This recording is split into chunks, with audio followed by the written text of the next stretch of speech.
면접관도 되게 긴장해요. 포장부터 잘못됐잖아. 탑시크릿인데 이거 그러니까요. 공개해도 되나 모르겠네.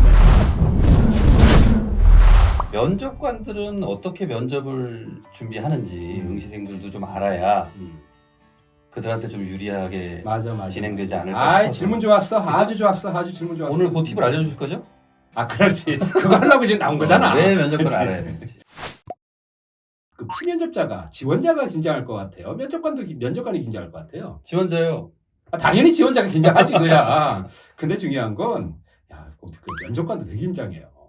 그게 한 서너 번 정도 가면 이제 좀 나은데 면접관도 준비할 게 얼마나 많은데요. 뭐 시간은 있는데 얼마나 남았는지, 이번에 몇 명을 뽑을 건지, 어떤 역량을 뽑을 건지, 그걸 어떤 식으로 뽑을 건지, 뭐 이런 뭘 물어볼 건지, 이런 것들을 이제 기본적인 거야 우리 알고 있지만 회사 정보를 요즘 그 형평성 때문에 미리미리 이렇게 안 주고 정보 안 주고 그 자리에 가서 알 수 있거든.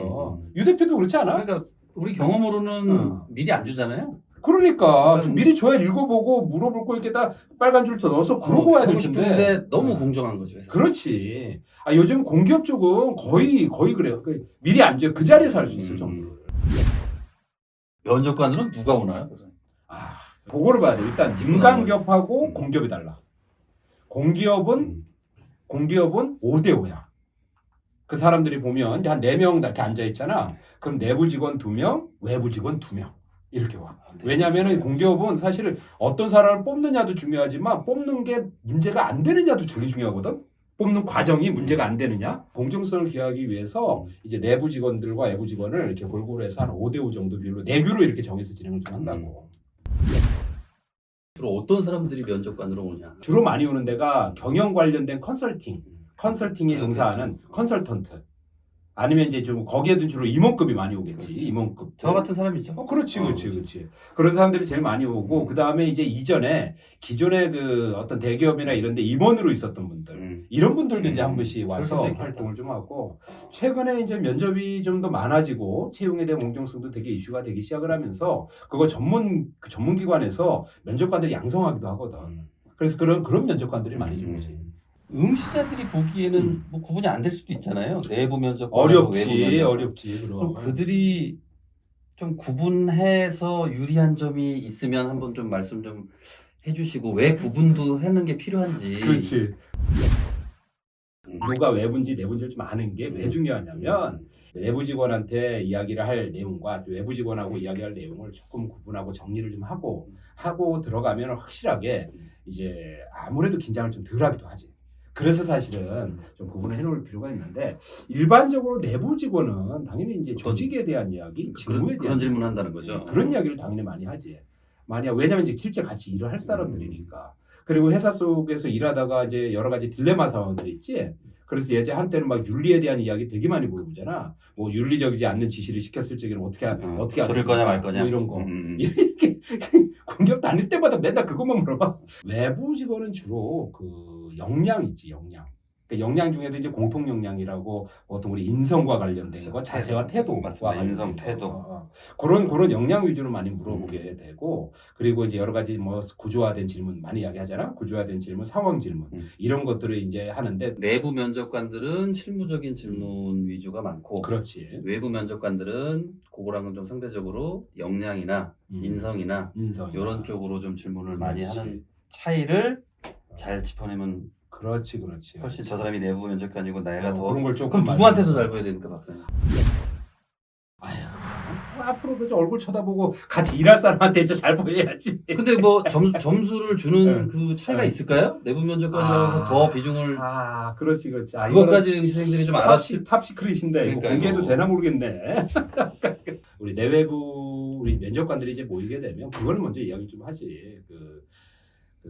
어떤 사람이 많이 필요하냐고. 누구에게 점수를 좀 더 그래도 잘 어떤 사람에게 줘야 될까.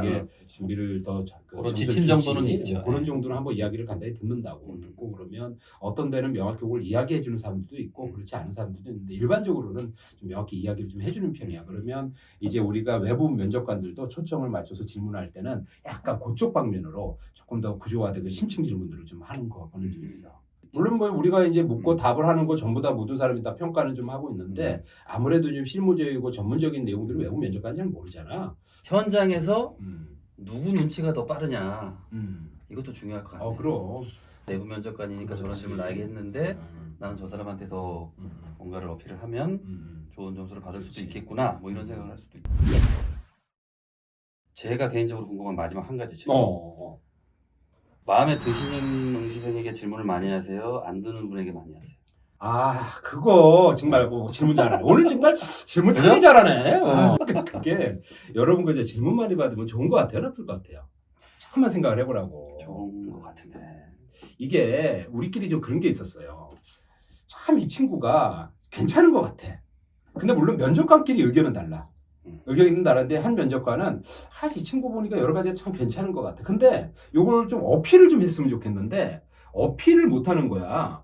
그래서 이제 어떤 면접관은 유난히 이제 그 친구에게 이제 그 이야기를 좀 할 수 있도록 이렇게 판을 깔아주거든.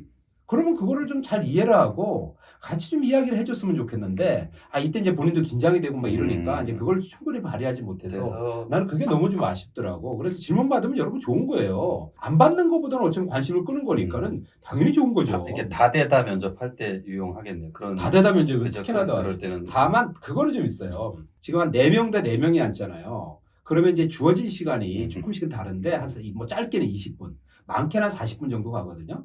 그러면 한 20분 한다고 생각을 해보면 한 사람당 몇 분이에요? 5분이잖아. 4, 5, 20이니까 한 사람당 5분이면 그 한 사람이 또 질문을 4명이 답을 하거나 하는 거니까 한 사람으로 치면 1분 내지 2분뿐이 안 되는 거라. 그래서 이제 좀 깊이 있는 질문을 할 기회가 좀 많이 없어서 좀 시간을 늘려달라고 많이 이야기를 하고 또 회사에도 이제 그렇게 하려고 애를 쓰는데 문제는 이제 인터뷰해야 될 사람이 많으면 이제 그렇게 못하는 거지.